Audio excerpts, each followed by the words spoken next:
बिस्मिल्लाहिर्रहमानिर्रहीम। अस्सलाम वालेकुम। Welcome back to my YouTube channel with another recipe.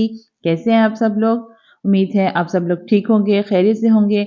आज मैं आपके साथ शेयर करूंगी बहुत ही मज़ेदार पैनकेक की रेसिपी जो कि बनाना बहुत आसान है। तो इसके लिए आप वीडियो को एंड तक देखें ताकि आप रेसिपी को सही से फॉलो कर सकें। चलते हैं अपनी रेसिपी स्टार्ट करते हैं। तो जी सबसे पहले हम यहाँ पे कैरामल सॉस बनाएंगे और उसके लिए एक बर्तन में 1 कप चीनी जो है वो मैंने मैरिनेट करके डाल दी थी। चीनी को आपने थोड़ा-सा इस तरह फैलाकर डालना है ताकि वो अच्छे से कैरामलाइज़ हो जाए। फ्लेम को ऑन करके इसको मेल्ट होने देंगे। अच्छा जी, यहाँ पर आपने जो फ्लेम है उसको लो पर रखना है, हाई पर नहीं रखना है। लो पर रख के इसको शुगर को मेल्ट करना है और इस बात का ख़ास ख़्याल रखना है कि जो इसका कलर है वो बहुत ज़्यादा डार्क ना हो जाए। गोल्डन ब्राउन कलर आने पर इसके अंदर 2 खाने के चम्मच मक्खन डालेंगे और उसको मिक्स करना है अच्छे से। मक्खन आप कोई भी यूज़ कर सकते हैं, सॉल्टेड, अनसॉल्टेड इसका कोई इश्यू नहीं है। आपके पास जो भी अवेलेबल होगा आपने वो बटर यूज़ कर लेना है। मैं यहाँ पे सॉल्टेड जो है बटर यूज़ कर रही थी, उसमें 2 खाने के चम्मच सॉल्टेड बटर ऐड करने के बाद इसे अच्छी तरह मिक्स किया है। और जी अगर आप अनसॉल्टेड बटर यूज़ कर रहे हैं तो आप उसके अंदर 1 पिंच सॉल्ट ऐड कर दें, 1 चुटकी नमक ऐड कर दें। इस तरह करने से कैरेमल सिरप का, कैरेमल सॉस का टेस्ट बहुत ही ज़बरदस्त आएगा। और उसके बाद इसमें ऐड करेंगे 1 कप मिल्क, 1 कप दूध और इसको मिक्स करेंगे अच्छी तरह से। दूध ऐड करने के बाद इसकी कंडीशन जो है वो कुछ इस तरह से होगी। शुगर जो है थोड़ा-सा सख्त हो जाएगी लेकिन जैसे-जैसे दूध का टेम्परेचर हाई होता जाएगा, गर्म होता जाएगा, ये मेल्ट होना शुरू हो जाएगी। और जी यहाँ पर कैरामलाइज़्ड शुगर दूध में डिज़ॉल्व होने के बाद और पकने के बाद कुछ इस फॉर्म में आ गई थी। आप इसकी कंसिस्टेंसी चेक कर सकते हैं। इसको थिक सिरप की फॉर्म में लाने के लिए मज़ीद पकाएँगे और आप यहाँ पर चेक कर सकते हैं कि इसकी कंडीशन इस तरह की है। इसको मैंने 2 मिनट के लिए और पकाया था और उसके बाद फ्लेम को ऑफ कर दिया था और जी फाइनली ये तैयार हो गया था। तो मैंने इसको यहाँ पर डिश आउट किया है। किसी भी आप बर्तन में इसको निकाल लें और इसको रूम टेम्परेचर पे ठंडा होने के लिए रख दें। अब बारी है हमारे पैनकेक की, तो उसके लिए मैंने एक बाउल में 1 अंडा लिया है रूम टेम्परेचर पे रखा हुआ। इसमें ऐड करूँगी मैं हाफ कप शुगर।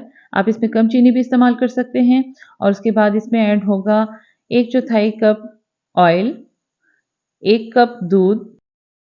दूध ऐड करने के बाद इसके अंदर ऐड करूँगी लास्ट में मैं 1/4 चाय का चम्मच वनीला एसेंस और इन सब चीज़ों को हैंड बीटर की मदद से अच्छे तरीके से बीट कर लें।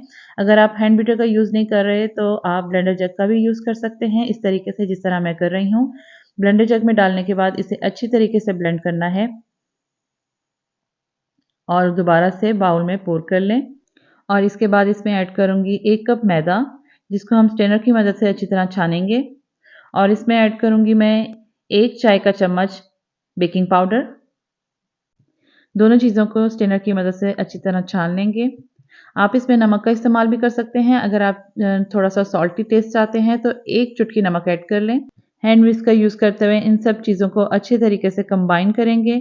आपने इस चीज़ का ख़ास ख़्याल रखना है कि इसमें कोई लम्प्स ना रहें। आप स्पैचुला की मदद से भी इन सब चीज़ों को कंबाइन कर सकते हैं, लेकिन जो हैंड विस्क है वो बेहतर ऑप्शन है, जिसकी वज़ह से इसमें कोई भी किसी तरह की गुठली नहीं रहती है।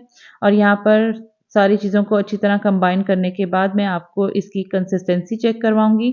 जो हम केक का बैटर तैयार करते हैं, इसकी कंसिस्टेंसी उससे ज़्यादा लिक्विडी होती है, रनी फॉर्म में होती है। इस तरीके से आप देख सकते हैं। बैटर हमारा तैयार हो गया है और यहाँ पर 1 कप का यूज़ करूँगी मैं। आप चाहें तो किसी भी तरह का कोई चम्मच इस्तेमाल कर सकते हैं। ये 1/4 कप का साइज़ है जो मैंने फुल कप भर लिया है और एक पैन में थोड़ा-सा ग्रीस किया है। अगर आपके पास नॉन स्टिक है तो आप डायरेक्ट भी उसे पोर कर सकते हैं, लेकिन यहाँ पे क्योंकि मेरा नॉन स्टिक जो है वो नहीं रहा और इसके अंदर मैंने हल्का-सा ग्रीस करने के बाद इसको पोर किया है। इस तरीके से आपने मिड में रख के इसको पोर करना है।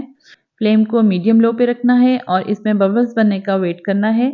जब इसमें पूरे में इस तरीके से बबल्स बनना शुरू हो जाएँ, तो इसको हम पलट देंगे और दूसरी साइड से भी इसको पका लेंगे। बहुत ही ज़बरदस्त किस्म का पैनकेक तैयार हुआ है बनके। आपने घर पे इसे ज़रूर ट्राई करना है और मुझे कमेंट सेक्शन में बताना है कि आपको कैसी लगी है।